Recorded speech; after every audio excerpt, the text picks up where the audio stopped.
Hello everyone, happy 2023. It's Tori Rarick here, the creator of the Follow Your Heart Oracle deck, and I am doing a year ahead spread, 7 card spreads. There's actually going to be an 8th element of intuitive invitation, and let's just get right into it. If you aren't familiar, I will be reading from my own deck, which I watercolor painted the images and channeled the messages with the support of cannabis spirit. It's a 24 card collection of highly inspired watercolor art and wisdom, and it's a really sweet deck. I get the question all the time, what's the difference between tarot, I'm looking at my tarot, and oracle? Tarot is a very traditional system. There are 78 cards always, and they tell us very specific story. There are specific archetypes within that. It can be a little bit rigid, and it always depends on the reader. Whereas Oracle, I find to be a softer energy. There's a lot more room for creative direction. There are different themes of Oracle. I find that they're like sort of ethereal and angelic a lot of times, and there's no set number of cards. It feels a lot more open. It's a more open system.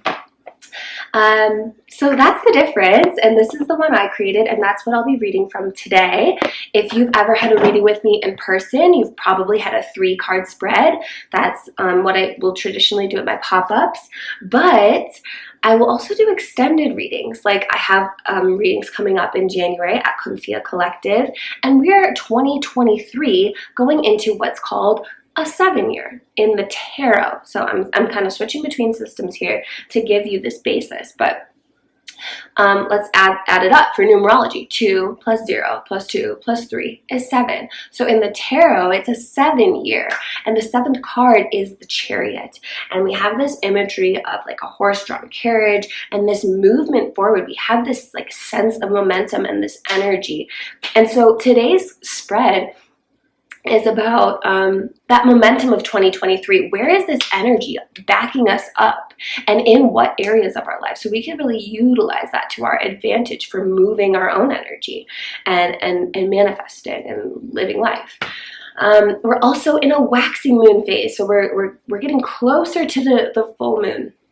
And that is also this energy of momentum and building and amplification. So that's sort of the landscape and the lens that I would like to be reading from today.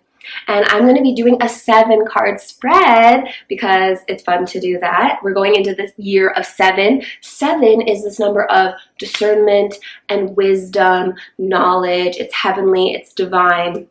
So I really want to play on that. Also, it's me, so there's always something extra, and I want to do this 8th sort of element of intuition after we lay out the 7 cards here and give you an opportunity to either draw an 8th card for yourself or to tune into an 8th message.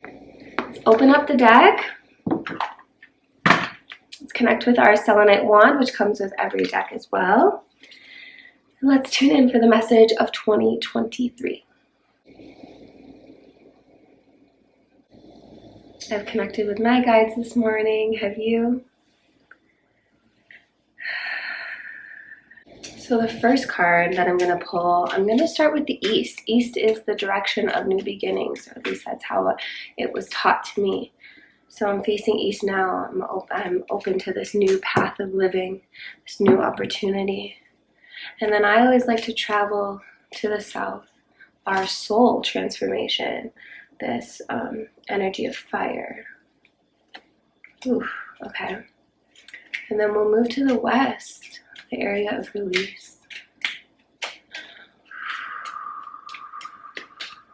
This letting go, this shedding. And then we turn to the North. And we feel the strength of the earth. We feel the wisdom. It's like quite ancestral knowledge. And then we face the up above, Father Sky, Sun energy, the masculine.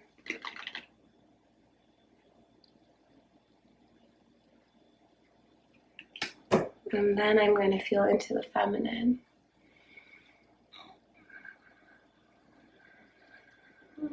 and the underground, and the wisdom of, ooh, okay, the creepy crawlies. And finally, we're going to go to the all-around energy, to the way that we are all connected, this oneness, this every direction. For the 7th card, again, we're going into a 7 year. 7 is this number of wisdom and discernment and knowledge. So that's our 7 card for the all around.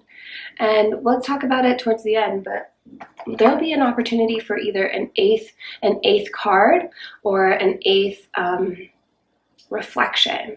So stay tuned for that.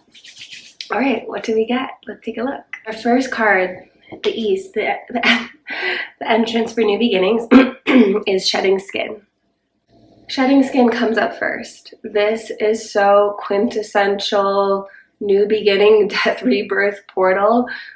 We see the snake here in its shadow work glory.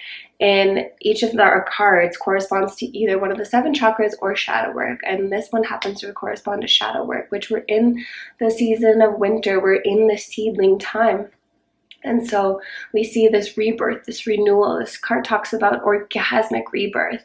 Sometimes new beginnings can feel painful because they're uncomfortable and we're walking away from something. But this card opens us right up in the East to this brand spanking new type feeling. This rainbow of like hopefulness and newness. And we also have the tongue sticking out there, which I love for this representation of like taking in, like what are we receiving by mouth? What are we like taking in? That's just one of our very like primal senses, and it's this tract, the GI tract then becomes this snake-like system. So it's like, what will be traveling through us this year? So in the East of new beginnings, we just have this totally clean slate. It doesn't feel so squeaky clean and pristine as something like, you know, white as snow. It actually feels very just like raw and primal. This opportunity and open door of like, I just want to keep coming back to rawness, really, of a baby being fresh and born and renew, and new skin being sort of like, yikes, very tender but very exciting times. So we open with the East energy, and it's already supporting what it represents, which is this new beginning, this new opening. And as we travel to the South, we think about following the fire and following the heat and welcoming, opening ourselves to this path, this soul path that is where transformation can take place, transmutation. So let's see what the South has for us. The South has solar plexus fire. The South has a masculine energy for us this year. It's opening us right up with worthiness. We're worthy to walk this path that feels sort of greater than us, that feels royal, that feels really regal. That's actually why we're here, is to tap into this. This card talks about our inner sun, which is another form of fire. It's that belly, solar plexus, fire energy. So we're worthy to walk this path. And this is reminding us of that whatever changes are occurring because of, like, you know, this sort of pressure, this sort of heat that's on you, you're worthy of it. And there's a crown. There's your, like, your riches are within that, walking that path and committing to that path. And it's sort of easier said than done. The South is not an easy path to walk. The South is takes a lot of focus. Again, we're here with this masculine energy. It takes a lot of drive and focus and commitment, discernment to be able to stay on that path. But it is truly magical. It is truly grand if you can commit to that. And then we travel into the West. We have this more feminine energy of the releasing, of the letting go, and that's all natural. So it's like, what are we naturally just letting go of? What is our natural ally and support in this letting go process? And the card that comes up there is forgiveness. Forgiveness being this tool that allows us to do the letting go. These are kind of juxtaposed, which I love because they're on opposite sides of the spread here. We have the forgiveness card is more of that energy of that clean slate of white snow that I feel, of like right mind, correct mind, A Course in Miracles, if you know that verbiage. Forgiveness, this act that it's for yourself. The letting go is for yourself, which I think is sometimes why it can be frustrating. We want to hurry up and let go and get rid of this waste so that we can get on to the next thing and start, really showing ourselves or whatever. But forgiveness is for us, and letting go is for us, and we're the only people that can do that, can be actively participating in that. So even though I was speaking to how sort of passive letting go is, we do have to be an active participant in the letting go. And I think that one of the ways we can do that is through forgiveness, and that's what's being shown here, being the key to the letting go, to the releasing, to the actual making of space. So that when we're quiet and we listen and we have more space, what's going to be coming through? What is this like really deep wisdom, this deep rooted wisdom that's coming from the north? Being still. We are in the season of winter. And at least for me, I've been in this process of slowing down. Like every year of my life, I just keep slowing down.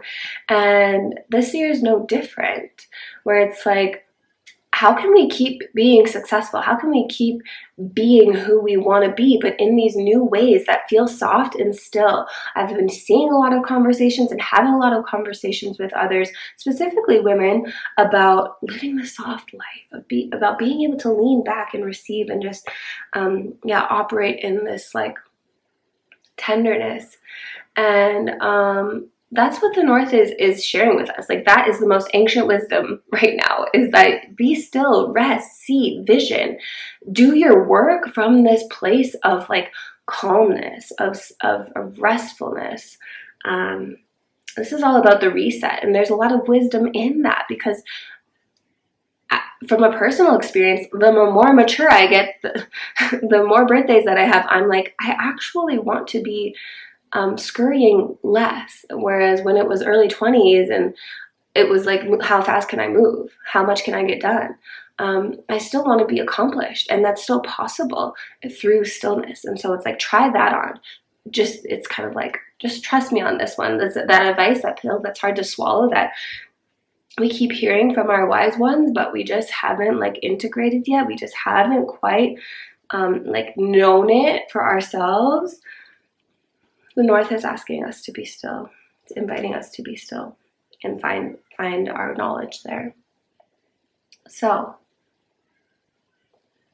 continuing with the spread, the next direction we had was the sky. Sun Daddy, what's good? And we have golden thread. This is corresponding with the masculine energy as well, the center of the solar plexus, our golden thread card.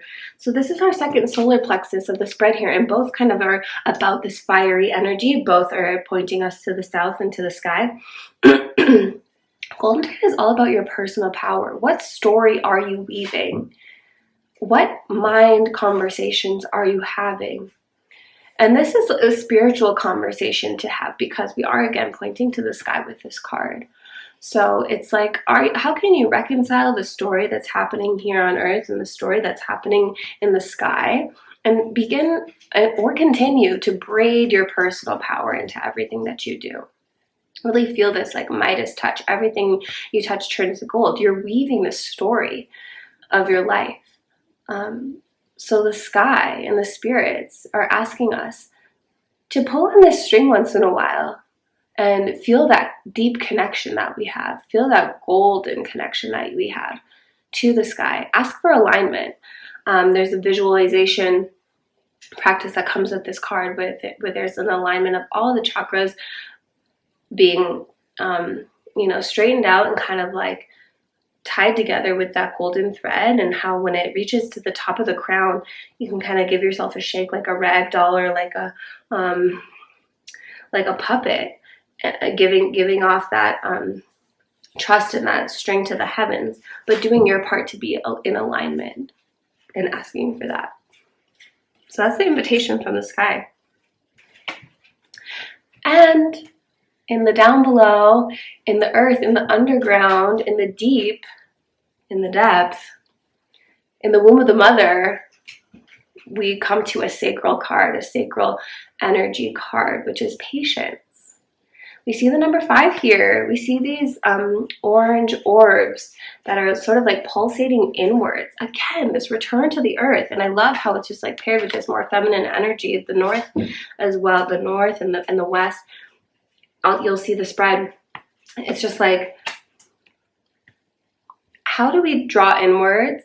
How do we find this depth of being inwards? This patience, I think people think patience equals waiting, and that's not always true. Things will continue moving, but the patience comes from an inward journey about really feeling tapped in and anchored to what's within. And that number 5 that I brought up is the energy of change and transition. So it's like when life feels like it's moving really fast, because changes can happen quickly, a way to sort of stabilize the change, because I want things to change quick. I'm excited about what's to come. But when we're kind of feeling that impatience, what can help reset that and stabilize that energy is that drawing inwards and really making sure you have a presence with your creative power, with your, your like womb space, your passionate energy and your emotional energy, making sure you have a pulse on that as these changes are coming. And there's 3 P's that are tied into this card of patience, which are pause, taking that time to go inward into the underground, to take a pause, just do a quick assessment, finding pleasure, the sexual energy and sensual energy of pleasure, and bringing that into what you're creating. And then finally persevering. Again, we're like down deep, close to the earth again. So there's gonna need to be this persistence to grow out of the soil, to make that type of upward movement again. And that strength comes from that depth within. So let me take a sip before we get to the all-around card, and I'll also make an invitation for an 8th access point here. All right.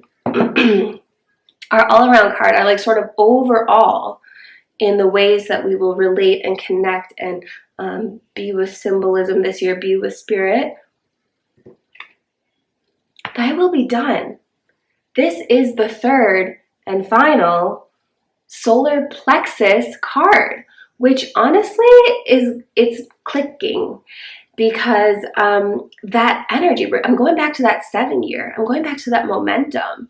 And what's more masculine than just keeping that time, keeping that movement, making that progress. So I love that. It's also already done. This card is like anti-anxiety. It's saying what's on your heart, what's on your will is the same will that's in heaven, and it's already done. So if you're going to utilize your energy, how to be smart and efficient, Capricorn things with your energy is to not utilize that on worrying, but to actually just take the next step, just make the next thing happen. And that's the action. And sometimes action is inaction. Sometimes the action is inaction, and only you will be able to have that discernment of what the next step is. Maybe the next step is rest at times, just to give you some examples. But just knowing that what's going to be done is already done. What's for you will find you. And that's what the all around is conspiring to show you, is like it's already done. So you can put your energy toward optimism, toward focus, towards what feels good, versus worrying about, is this the way? It's done. We have a bunch of fire energy here telling you that everything's on the move. The Chariot, 7 year, it's just sort of inevitable. And so as for that 8th access point that I want to point you to and create sort of this infinity motion and this flow to the entire spread, is to either draw an 8th card for yourself. I love to mix and match decks. So like for me, I'll probably take an opportunity to pull a tarot for myself. and you can mix that in. Or if you don't have another deck that you would like to pull for this 8th card, you can just simply reflect and see what comes through intuitively for you after taking a look at this and receiving this message. The 8th prompt, the 8th access point is, what is happening for self? So especially, we called in these 4 directions. We called in the up above, we called in the down below, we called in the all around. And then something that my teacher really had me focus on in sabbatical for 2022 was the connection to the self and the center. How do we bring the center where we go? So that's the invitation here, is like, what message is being called about your center? So if you pull a card on this, it might be like how to return to your center, how to keep accessing your center, how to make these connection points with your center. Or you can just journal and intuitively download how to find your center, how to be with your center. What does your center want to share with you if we shut out everything else? And take that with you into 2023, and then keep coming back to it. Of everything I mentioned, the center is like, the core. It's the strongest point. It's the strongest point for us personally. And we've already talked about that personal power, that personal will. So I invite you to do that. This is a really beautiful, interesting spread. I'm a little bit surprised because I personally want this soft year. It's 11/11 right now. I personally am calling in this soft year. So I'm a little bit surprised that this does have so much like masculine within it, but it's actually quite balanced. It's not overdrive. It's very strong. It's actually very reassuring. I've talked about this in my Balancing Masculine Feminine Energies audio that's from like 3 or 4 years ago, that we need a masculine energies to allow us to feel soft and feminine. We need the both, but that structure absolutely has to be there. That trust.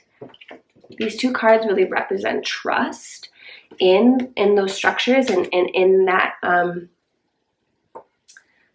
strength. To be able to lean on the softness, to be able to access and tap into the softness safely. So I think this is a really great, beautiful outlook on 2023. And if you connected with this, please let me know in the comments below. What kind of year, what kind of access point are you feeling called to most? Maybe what symbol is speaking to you? And feel free to share it with a friend. I would love to meet your friends that are intuitive or starting on the path of self-healing. This is something I would just simply be doing for myself anyway, and I would expand on it with journaling, which you're definitely invited to do. So it really can be that simple. And so I'm really grateful that you all allowed me to read for you. In the new year, have some exciting events coming up. If you're in the Denver area, I'll be at Confia twice in January. On the 14th, I'll be giving these spreads. I'll either do the 3-card spread if that's what you opt for, or I'll do a full 7-card spread like this, and you can receive your personal 2023 7-year spread. And the week after that, I'll actually be teaching my Oracle Masterclass on utilizing Oracle for a journaling tool, for daily self-care ritual, and how to be incorporating readings for yourself or your friends into your everyday. All right, that's everything I have. Have a blessed new year. Bliss be with you, and I will see you next week. Oh, finally, actually, please let me know if you choose a word for the year. What is yours down below? Mine is peace. And that's that. All right. Bye. Questions to ask yourself with this card are, what is feeling so restrictive, so constricting? What is feeling tight? That feeling of tight skin. That's the image here.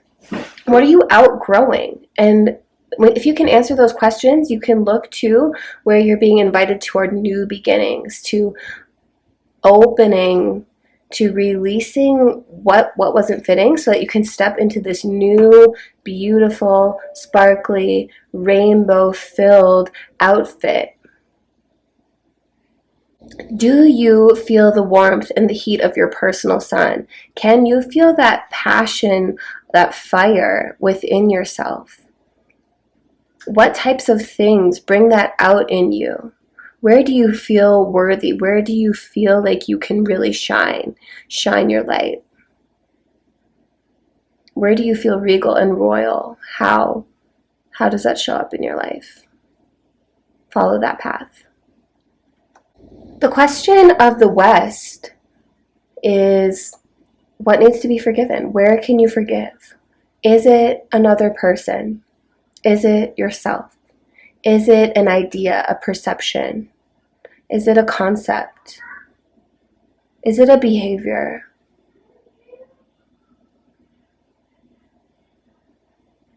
Where can you unshackle, unlock these chains and set yourself free through forgiveness? The question of the North is, how can you be still? How can you use your imagination? What things do you already know?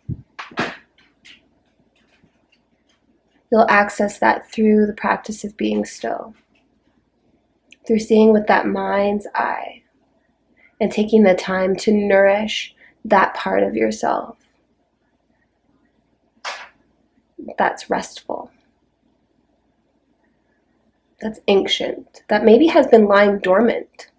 You'll activate that. You'll kind of activate through being still. It seems opposing, but it's true. There is wisdom and there is knowledge that will be accessed through the stillness.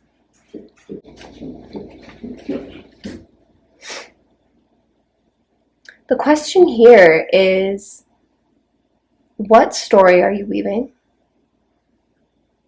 You are always creating story in your life. You are the main character. So what story are you choosing to weave? What spark are you following? And are you remembering to give a tug on that connection you have direct to the divine? Don't let it slack. Don't let your connection to source slack. Pull it taut. This card is asking, what's changing? How can you be very close and intimate with change in your life right now? How can you identify change? Pause if you need support with identifying what's changing. How can you infuse pleasure into changes? And how can you draw strength to move forward with these changes? The question here is, what is the next step for you? What is not 2 steps, 3 steps, 4 steps ahead, but what is simply the next step for you? How can you trust just what's ahead? What is your truth? Move towards that.